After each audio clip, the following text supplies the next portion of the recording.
The last time I made a video commenting on the politics and perspectives of Blaire White, I know that Blaire herself did stop by this channel and watch the video.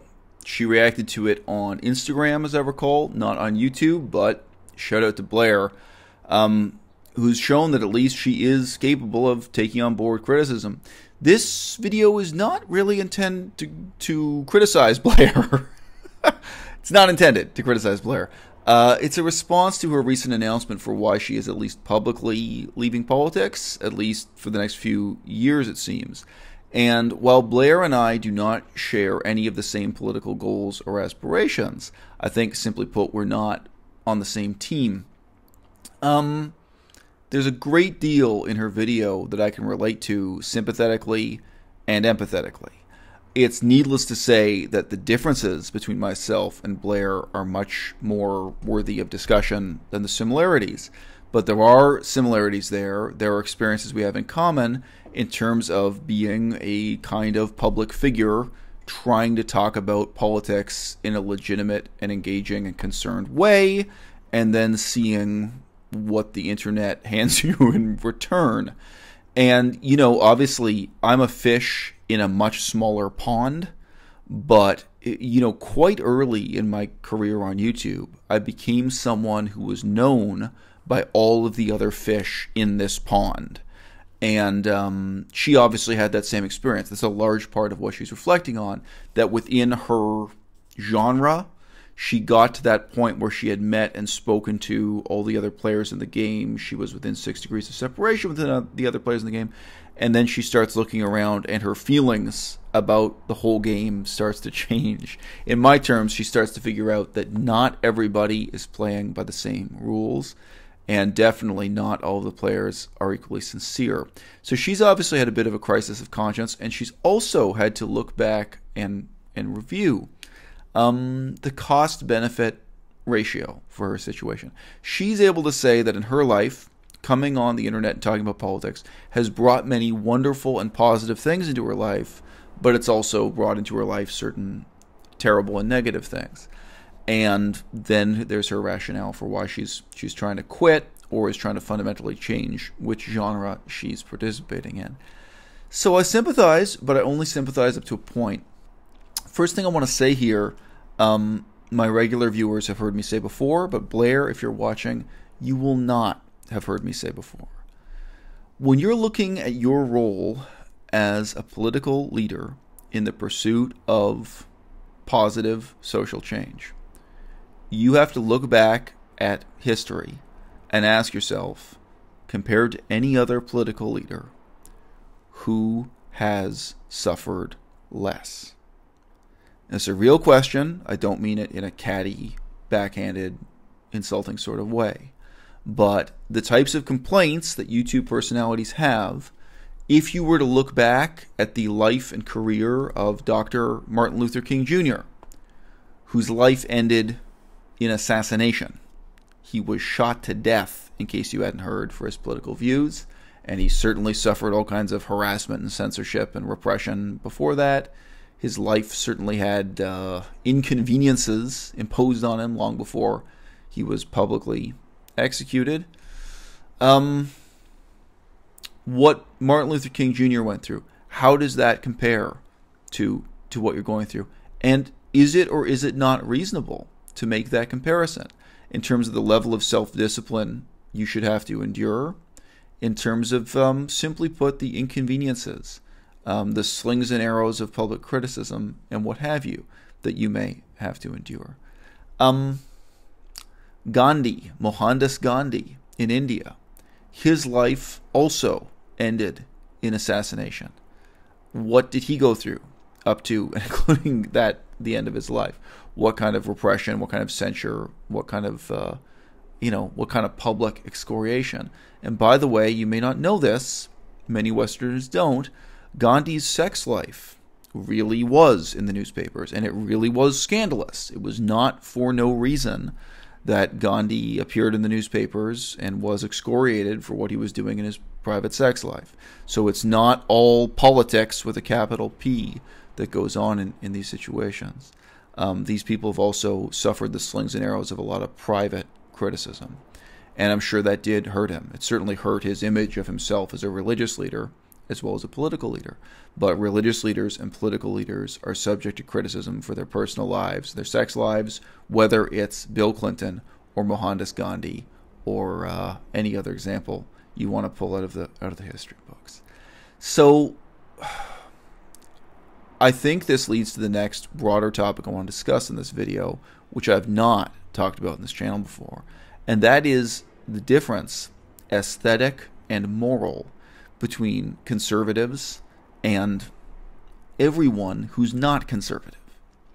So I'm not making this a contrast between the left and the right, which is a useful distinction we use a great deal in Western politics. I'm really talking about people who are pro-establishment and people who are anti-establishment. I had a conversation with Isaac about 1 year ago, I think now, a significant length of time ago, and Isaac's views really do change. I mean, he's still a young person growing and adopting new views and reconsidering what he thinks about all kinds of issues. But I remember I had a conversation with Isaac, I think over a year ago, in which he said of himself that fundamentally, politically, he loved and appreciated Canadian society as it now exists, in 2017 or whenever that conversation happened, that fundamentally he wants it to stay the same. He wants it to endure and persevere and maintain these same conditions and assumptions, I think, for the rest of his lifetime and in theory for future generations was what he was saying. And I pointed out to him that he may not think of himself as conservative, but what he was describing, that really is fundamentally what the word conservative means, that you live in a society and you want to maintain that status quo, that you are pro-establishment, that you fundamentally approve of and want to preserve and conserve, to use a loaded verb, those conditions, that society, that legal system, that political system, so on and so forth. And I said in reply, I wasn't actually criticizing him for this. I was just pointing out that that is another way to describe the position that he just described of himself. And I said, I fundamentally do not feel that way. I'm very fundamentally in a different situation from you. In the context of Canadian society, I am a dissident. I'm a dissident and I'm anti-establishment. And I'm very fundamentally, profoundly unhappy with the status quo. So much so that I'm willing to endorse political ideas and policies that may even include an element of recklessness, an element of experimentation, because I'm willing to risk damaging some of the benefits we may take for granted in the current system or current society, because I really do fundamentally want it to change. I want to challenge it. I want to bring about a status quo that is fundamentally better in certain ways. Now, you may notice I've dropped in repeatedly Canadian society, right?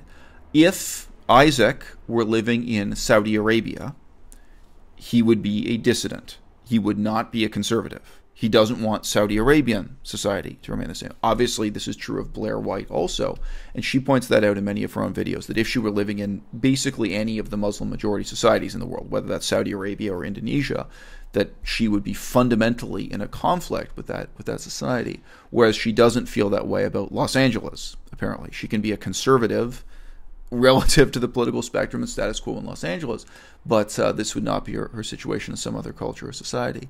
Now, by the same token, there are other cultures on Earth and other political systems I feel much more positively about. I actually do feel much more positively about the political situation in Taiwan. That's a topic for another video. But my point is, if I were living in Taiwan or if I were living in Greece, my position on the political spectrum in terms of conservatism versus being anti-establishment, being pro-establishment versus being anti-establishment, being a dissident versus being a conformist, that may differ fundamentally, not because of a difference in me, but because of a difference in that political context, how I fit into it or how I fail to fit into it. So this brings us back to the curious case of Blaire White and her decision to drop out of conservative politics. I think that people like Blaire do not ask themselves these questions, such as, well, why are they suffering this persecution or these inconveniences or this danger? Why are they suffering even if their suffering is trivial compared to the life of someone like Dr. Martin Luther King Jr. or Mohandas Gandhi, precisely because their political program does not have clear goals that they are trying to achieve. And many people, especially in politics, are goal-oriented creatures. So if you have a clear goal you're trying to achieve, where you say, look, I'm not going to rest and I'm not going to quit until homosexuals have certain legal protections within Saudi Arabia. It's a great example. And you say, look, maybe the struggle is going to take 30 years and maybe it's going to take 50 years, but we have to achieve this minimum standard of human rights for homosexuals in Saudi Arabia, and here's how we're going to do it. And then it's relative to that goal that you're willing to suffer public criticism, probably legal problems, probably being dragged into court, maybe being denounced in the press, maybe even having threats on your life. Maybe your life is going to end the same way Dr. Martin Luther King Jr.'s life ends. But you see that goal, and then you evaluate your own commitment and your own effort relative to that goal. I think it's incredibly difficult for people whose political values, their political platform, is fundamentally conformist and conservative to justify even a very small amount of suffering relative to what are just status quo preserving goals, goals that don't sound like goals at all. Blaire White wants to build a wall so that there will be fewer immigrants into the United States. I believe this is one of her positions. This is one of the reasons why she supported Donald Trump. Many conservatives want to balance the budget and to simultaneously have lower taxes. These are not the kind of goals that inspire people to be willing to live in a cave or, leave the city and live in the jungle, to give up all the comforts of bourgeois conformist life, to commit themselves to great acts of heroism or lives of very self-disciplined activism, even if that activism takes the form of wearing a suit and tie and spending long hours with legal documents engaged in complex democratic processes. So I just say, sometimes it's useful to talk about politics in terms of left versus right. And sometimes it's really quite banal. It's quite useless or quite misleading. A great example being Taiwan. Another example being Thailand.